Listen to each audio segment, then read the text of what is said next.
There are many quite ordinary things in electronics that we take for granted. For example, a microphone. I speak into the microphone and my voice is amplified.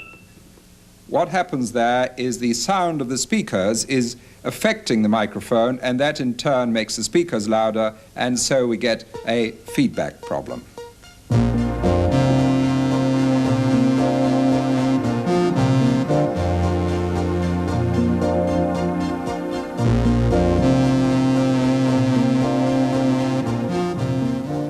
In each of these programs, I want to focus upon the central idea of one of the great thinkers who have shaped our minds.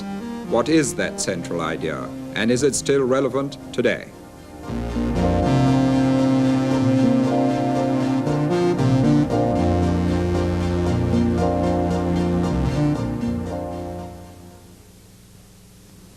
Norbert Wiener was concerned with thinking about feedback systems, a type of thinking that is immensely important to society today or to any complicated society. Suppose we had a water tank, and the water tank is being filled from this pipe or tap. Now in that tank we have a ball which is floating on the water, and over here is a little stopper. Now as the water rises, so the ball rises, and this little stopper is forced upwards and eventually shuts off the water. So the effect of the rising water acts to shut off the water, a feedback effect. Let's look at another feedback effect. In fact, the situation which Norbert Wiener was dealing with when he first started thinking about feedback systems. This is an aircraft which is coming in to bomb, and down here we have an anti-aircraft gun which is trying to shoot down that airplane. And it shoots, and it misses. Now the extent of its miss, that gap as it were, is fed back to alter the aim of the gunner. So the gun now points in that direction, and this time it shoots, and it's successful, and it shoots down the airplane. Those are two simple examples of feedback systems, but they apply to many situations. Let's look at feedback systems in the abstract now. We have A, which affects B, and B affects C. But the effect of C is fed back to alter A. Now, supposing we were to increase A, and this causes an increase in B, which causes an increase in C, and if the feedback is positive, then that causes an increase in A, which causes an increase in B, and C, and A again, so we get a positive feedback or an explosive system. Now let's look at the alternative. We have A, B, and C again. But this time, we're going to look at a negative feedback. An increase in A causes an increase in B, which causes an increase in C. But this time, the effect of C on A is to remove the increase. So now we get a stable system, a negative feedback system. So we get positive feedback, negative feedback, stable systems, unstable systems. But those are just lines and drawings. Let's look at this type of feedback thinking in terms of actual people, a boy and a girl.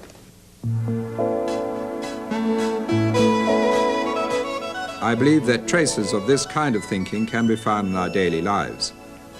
The boy and girl have played different scenes for us, illustrating different types of thinking. In this scene, we see how the feedback principle operates in the area of interpersonal relationships. When I look at you, I can see that life's treating you really well. That's true. Guess why? Because you're in love, aren't you? In love? Who should I be in love with? You tell me. Why don't you say I love you to me? Because it wouldn't be quite true. I think I'm in love with love itself, not with you or with anyone else in particular. Oh, I see. So when you're feeling this way, you're happy and delightful, and everyone falls in love with you. It's a sort of cycle. A cycle that goes on and on. And I'm caught up in it because I love you. It works the other way around, too. When I'm depressed, I get moody. And everyone avoids me. So I get lonely and even more depressed. Then people avoid me altogether. It's a sort of vicious circle. When you're feeling good, everything works to make you feel better and better. But when you're feeling bad, everything conspires to make you feel even worse. It doesn't work that way for me. Well, it does for me. That's because you're emotionally unstable. Can't do much about that. I'll have to learn to live with it. But you don't have to.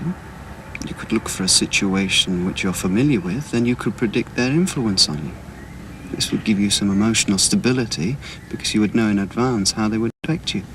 Sounds pretty theoretical to me. But it isn't. I mean, you could take any social structure. A family, for example, it should work within that structure. Whenever you are depressed, they would try and cheer you up. And whenever they're depressed, you would try and cheer them up. And because everybody communicates with each other in their ups and downs, they automatically help each other to find emotional stability. I've never thought of my family as an emotional stabilizer. So you mean I should marry to create a stabilizing situation for myself? Of course, everyone does. Nothing new. I mean, look around you. Our entire social system works like that. Yes, you mean that if you're rich, people will lend you money and give you credit, which allows you to become even richer. But if you're poor, people won't even give you a job. So you become even poorer, and then it's impossible to get a job. That's right. If you're rich, it's easy to marry someone who's as rich as you, and that makes you even richer. But that doesn't work the same way with intelligence. Because if you're intelligent, you're probably intelligent enough to marry someone who isn't. So you don't get into competitive arguments. That keeps intelligence from running away with itself in the kind of vicious circles we've been talking about. You know, you're right. The more a girl rejects me, the more attracted I become to her. And so I want her more, and then she rejects me even more. And this goes on and on. Perhaps, knowing the situation, you should stop seeing the girl. Then gradually you would forget her, so breaking the cycle. But then perhaps no one would ever get married. But we are in an unstable system. And if you're in an unstable system, then you can rise to the dizzy heights of love, hopes, and everything else. To heights where everything's possible. Not quite everything. The inclusion of Norbert Wiener, the American physicist and mathematician, among the great thinkers in this series may seem surprising at first.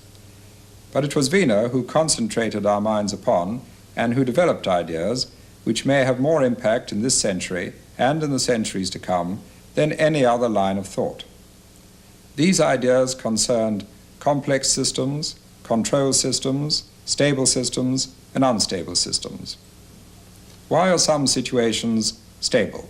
Is it just because they are not moving, or are there certain dynamic aspects of stability? What are the basic principles of complex, dynamic systems? If we're going to deal with the world in the future, we're going to have to understand complex and ever more complex systems of this sort. Professor Wiener, are you surprised to find yourself among the great thinkers? Should I be? I don't know. I have no idea how often you are included among the great thinkers in the history of mankind. I'm not sure whether I deserve that honor. You certainly had a very successful intellectual career, starting from your childhood. As a child, you were considered something of a prodigy. This undoubtedly had an effect on your character and later on influenced the course of your scientific career. You strove to be the best at everything you did, and you became known for your great ambition. Yes, that's absolutely true. And as far back as I can remember, I always wanted to be a philosopher and a mathematician, and one of the best, in fact. You unquestionably reached that goal. I took over where others left off and collected information and labeled this field cybernetics. The name comes from the Greek word for steersman. Cybernetics, though, may not be at all simple to understand at first glance. I noticed that you call it cybernetics. I've always called it cybernetics. Well, I have been known to do things differently.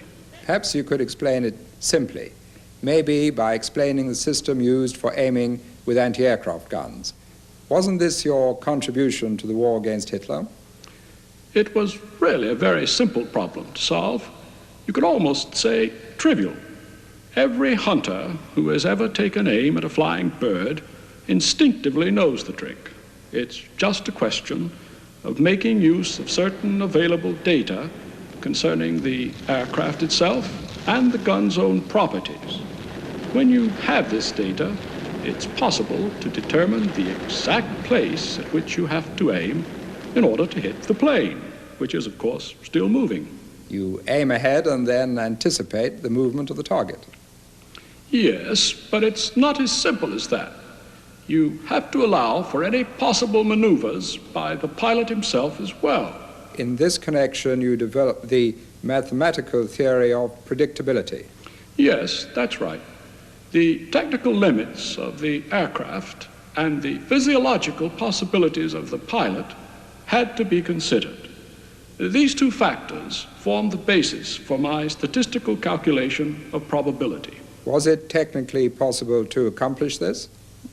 With all due modesty, yes, it does seem to have worked. How is all this an example of a cybernetic problem? Both artillery and aircraft are components of one single dynamic system. Their relationship to each other is continuously changing, altering with the motion of the aircraft. A cybernetic problem is always connected with the control of a dynamic system. How would you set about solving a cybernetic problem? Through feedback, through the transmission of information between the individual elements of the system. Could you give another example of a feedback system? Take the control of blood flow, a self-regulating control system par excellence. It is of vital importance to animals which live in cold regions, such as the Arctic wolf. This sensor measures the temperature of the wolf's unprotected footpad. In this experiment, the animal's foot will be immersed in a bath of antifreeze to simulate the conditions of the Arctic winter at a temperature well below the freezing point of the cells. The bath is cooled by dry ice. The animal is losing heat very rapidly to the cold bath. Yet, within seconds, the foot temperature levels off just above freezing and remains there indefinitely. Rather than constricting the blood vessels, the wolf has pumped more warm blood from the trunk to the foot to keep it from freezing. The animal is controlling its blood flow so precisely that only the exact amount of blood needed to keep the foot from freezing is allowed to leave the trunk. This, then, is the cybernetic way of looking at things. As you see, it is by no means just a limited theoretical aspect with no practical application. On the contrary, cybernetics, coupled as it is with mathematical control methods for solving new problems, can be applied to all aspects of science and technology. Does your thinking approach also apply to economics? Indeed, it does. To some extent, it always has. Higher demand leads to higher prices. But if the price rises, then the demand decreases. That's the ordinary law of supply and demand. The same holds for the labor market as well. Wage increases that are excessive lead to unemployment, and this in turn is supposed to reduce wage demands. Why then doesn't this seem to work anymore? Because the connecting links and their associations are really affected by psychology. With strong labor unions or good unemployment benefits, the fear of unemployment is less than it was, and so that link is weakened. In many cases, the wage demands are not seen as the cause of inflation, but as a result of inflation. Since money has already lost its value, demanding a higher wage is not automatically going to lead to more unemployment. So the problem with the free market is that we can never be certain of the links or of their nature when these occur within the minds of individuals. That's true enough, but the basic principles of cybernetics still apply. It only means that we have to apply them to people as well, rather than to imagine that economics is something that happens outside people, according to certain mathematical laws. What are the limits of the application of cybernetics to economics or human affairs? The same difficulty applies to all mathematics. If you could define the relationships exactly before you set out, and then translate them into mathematical symbols, the mathematics would work perfectly. But it is in choosing those relationships and defining them that we have the problem. Nevertheless, we are going to have to understand ever more complex systems if we are to deal with the future. Without that understanding, there may be no future. Earlier in the program, we heard how Wiener first developed his feedback concept when he was trying to help anti-aircraft gunners to hit enemy planes.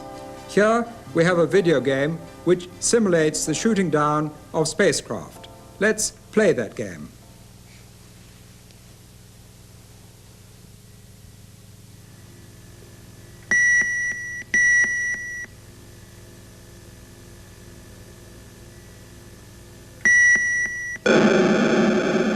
So my aim improved as I became better able to use the feedback I was getting from the screen.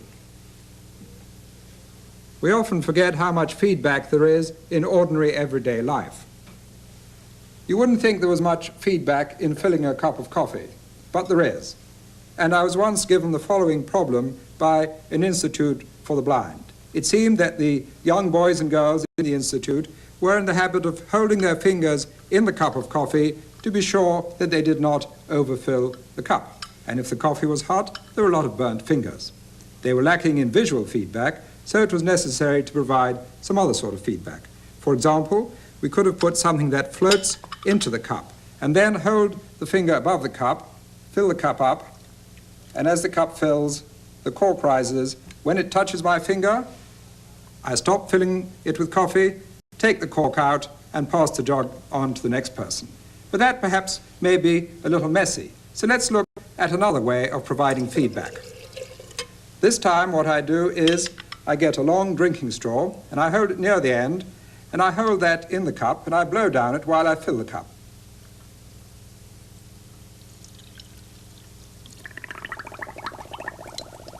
As soon as I hear the bubbling sound, I know that the level of the coffee has reached the end of the straw.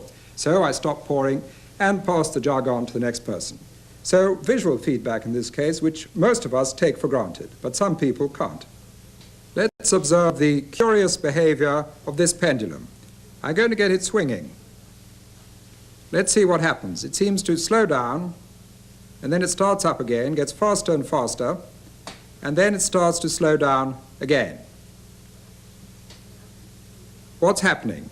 Well, here we can see that there's a yellow drinking straw linking this pendulum to that pendulum. So this pendulum acts on that, and the feedback from that pendulum interacts with that one. And so backwards and forwards, action and feedback. A nice example of feedback.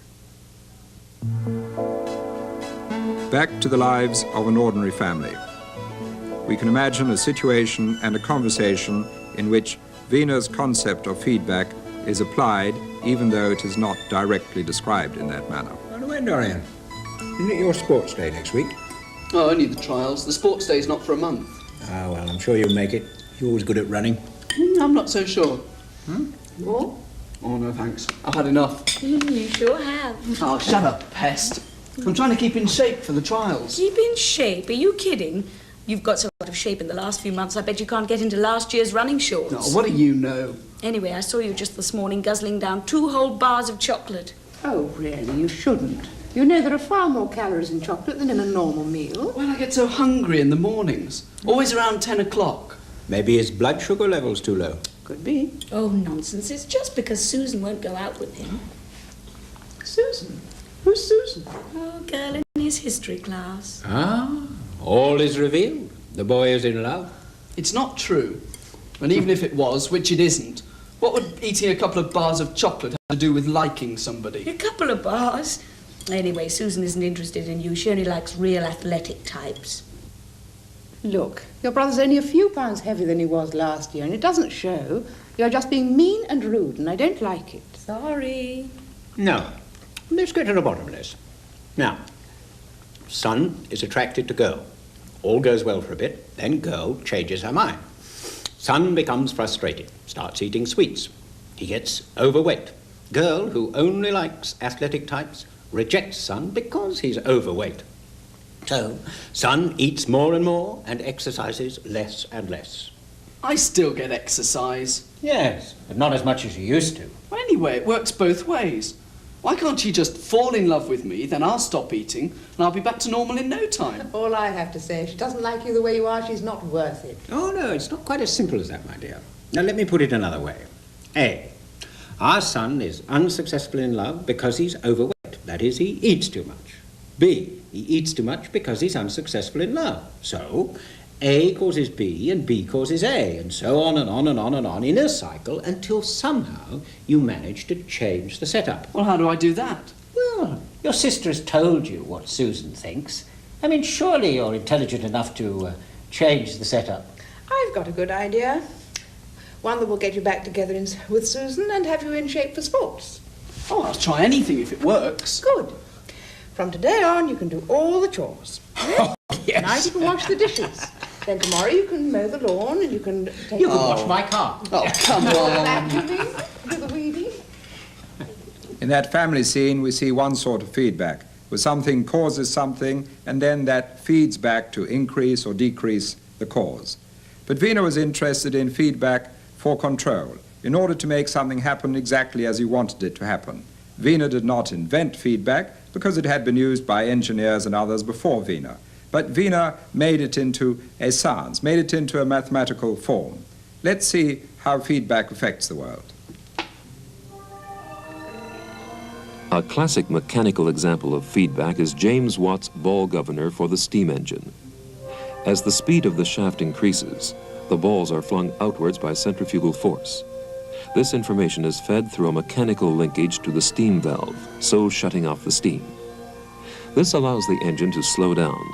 The balls slow down, sink towards the shaft, and the engine now can speed up again and reach a stable speed.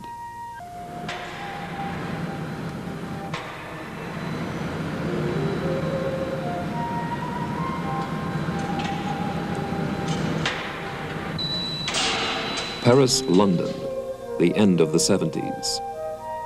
On the gold market, the price rises because people buy. And the more people buy, the higher the prices go. More people buy gold, and this in turn causes the price to rise yet again.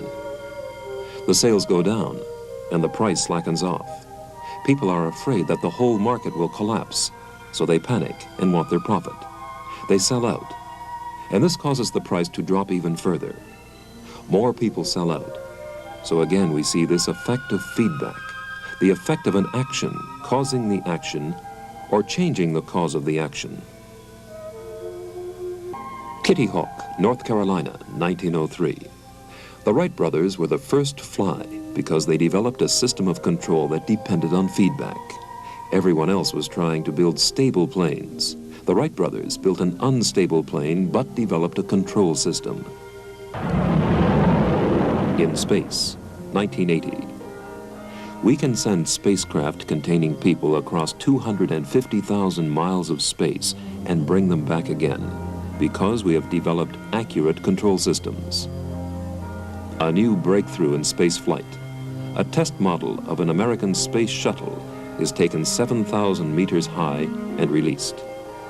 The world's first spacecraft, equipped with wings and landing gear, starts its gliding descent to a landing.